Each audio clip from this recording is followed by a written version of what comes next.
Hello and welcome back to HardReset.Info. In this video I'm going to show you how to use Samsung's auto blocker for extra security on Samsung Galaxy A56. Let's begin! So all you need to do is simply go to the settings.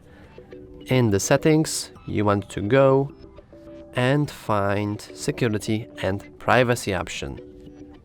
In here, you simply click it, you scroll down and find Auto Blocker.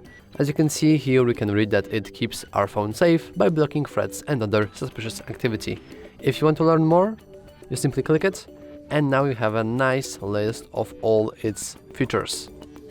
And in order to use it, all you have to do is simply enable it. And we don't have to do anything else, as Auto Blocker works automatically in the background and protects the phone for you. And yeah, that's all for this video. If you found it useful, please remember to like and subscribe. Thanks for watching.